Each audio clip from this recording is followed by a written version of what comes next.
Hello everyone, আসসালামু আলাইকুম।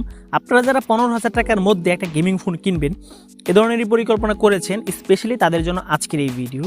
Infinix hot 20 এই ফোনটি powerful G85 CPU, 4GB RAM, 128GB phone memory, এই সব কিছু দিয়ে বাংলাদেশ বাজারে অলরেডি লঞ্চ করেছে। এই ফোনটি আসলে কেমন হবে গেমিংয়ের জন্য বা ওভারঅল পারফরমেন্সটা কেমন হবে সব কিছু আজকের ভিডিওতে থাকবে।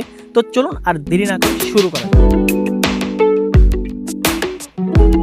ইনফিনিক্স হট 20 পুরোটাই বডি ফ্রেমটা হচ্ছে প্লাস্টিকের তৈরি। ব্যাক প্লেনে গ্লোসি ফিনিশিং হওয়ার কারণে দেখতে অনেকটা সুন্দর লাগে, কিন্তু আসলে বিরক্তকর যে বিষয়টা লাগে সেটা হচ্ছে ফিঙ্গারপ্রিন্টে ছাপ পড়ে যাচ্ছিল। এই বিষয়টিতে রক্ষা পেতে হলে অবশ্যই আপনাকে একটা ব্যাক পুলি লাগিয়ে নিতে হবে সব থেকেই। আসলে ব্যাক প্লেনে যে ক্যামেরা সেট আপ অনেকটা হট 20 এর মতো। এখানে মনে হবে ফার্স্ট লুকে যে ট্রিপল ক্যামেরার সেট আপ, কিন্তু এখানে কিন্তু ডুয়েল ক্যামেরার সেট আপ। এটা থিকনেসটা হচ্ছে 8.3 মিলিমিটার, ওয়েট হচ্ছে 198 গ্রাম। ওভারঅল ওয়েট এবং হ্যান্ড ফিলটা অ্যাভারেজ লেভেলের ছিল। ডিসপ্লে হিসেবে ইউজ করা হচ্ছে আইপিএস প্যানেলের একটা ডিসপ্লে। এটা মেডেলে পাঞ্চওয়ালে আসলে ইউজ করার কারণে দেখতে অনেকটা সুন্দর লাগে। এটা সাইজ হচ্ছে 6.82 ইঞ্চি আইপিএস প্যানেলের একটা ডিসপ্লে, যেখানে হাই রিফ্রেশ রেট হিসেবে ইউজ করা হয়েছে 90 হার্টস। মানে 90 হার্টসের কারণে অনেক স্মুথ লাগে ডিসপ্লেটা। কিন্তু যে বিষয়টা হতাশ করেছে সেটা হচ্ছে HD প্লাস রেজুলেশন। আসলে এই প্রাইস সেগমেন্টে এর চেয়ে বেশি আশা করা যায় না। যদি 1000 টাকা প্রাইসটা বাড়ানোর পরে ফুল HD প্লাস রেজুলেশন দেওয়া হতো তাহলে আমার কাছে মনে হতো অনেকটা বেস্ট লাগতো। ওভারঅল কিন্তু ডিসপ্লেটা অ্যাভারেজ লেভেলের। এটা আপনি ইনডোরে যখন ইউজ করবেন ব্রাইটনেসের ঘাটতি কখনোই পাবেন না, আউটডোরে কিছুটা শার্পনেসের ঘাটতি আপনি অবশ্যই পেয়ে যাবেন।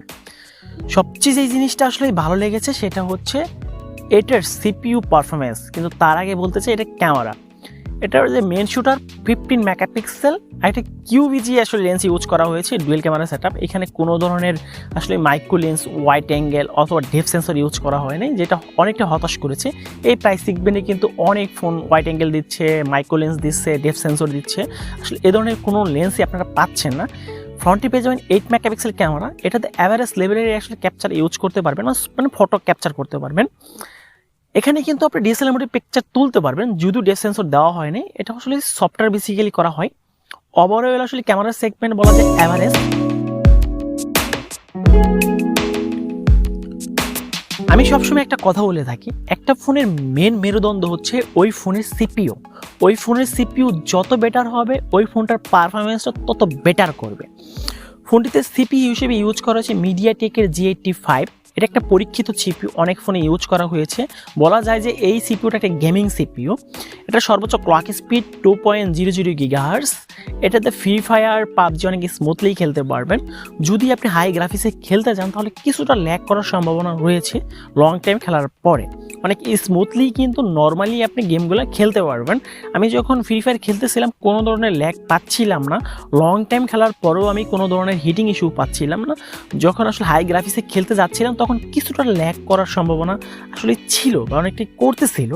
ওভারঅল সিপিইউর পারফরমেন্সটা বলা যায় যে অ্যাভারেজ লেভেলের।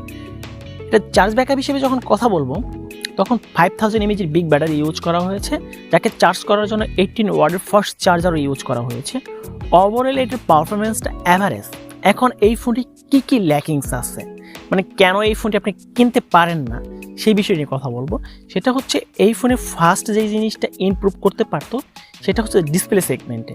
যদি 1000 টাকা প্রাইস বাড়াতো কিন্তু এখানে ফুল এইচডি প্লাস রেজুলেশন দিত তাহলেও আসলে চলতো। সেকেন্ড যে ব্যাপারটা সেটা হচ্ছে ক্যামেরার সেগমেন্টে। ক্যামেরার সেগমেন্ট অনেকটা ইমপ্রুভ করতে পারতো। এখানে যদিও 15 মেগাপিক্সেল ক্যামেরা ইউজ করা হয়েছে, কিন্তু 15 মেগাপিক্সেল অনুযায়ী ক্যামেরার রেজাল্টটা কিন্তু মানে পাচ্ছিলাম না। এখানে যদি একটা 8 মেগাপিক্সেল ওয়াইড অ্যাঙ্গেলে ইউজ করা হতো, আসলে 8 মেগাপিক্সেল আর 2 মেগাপিক্সেলও যদি অন্তত ইউজ করা হতো তাহলেও মনে হয় আপনাদের অন্তত কাজে আসতো। 2 মেগাপিক্সেল যদি মাইক্রো লেন্স অথবা ডেপথ সেন্সর ইউজ করতো তাহলেও মনে হয় একটু বেটার হতো। ওভারঅল ক্যামেরার সেগমেন্টে অনেকটা ইমপ্রুভ করার জায়গা ছিল, কিন্তু সেই দিক থেকে কিন্তু ইনফিনিক্স করে নেয়। কিন্তু প্রাইসটির দিকে একটু তাকাতে হবে। মাত্র 15,000 টাকা এই প্রাইস সেগমেন্ট আসলে এর চেয়ে বেশি কিছু আশা করা যায় না। এখানে কিন্তু আবার পাচ্ছে পাওয়ারফুল সিপিইউ। আসলে একটা ফোন কখনোই কমপ্লিট একটা প্যাকেজ হয় না, কোনো দিক থেকে নিয়ে কোনো দিকে আসলে কস্ট কাটিং করেই থাকে একটা কোম্পানি। ওভারঅল এই প্রাইস সেগমেন্টে আপনাদের কাছে কেমন লেগেছে এই ফোনটি অবশ্যই কমেন্ট বক্সে জানাবেন। আজকের মতো এখানে দেখা হবে আবারও নতুন কোনো এক ভিডিওতে।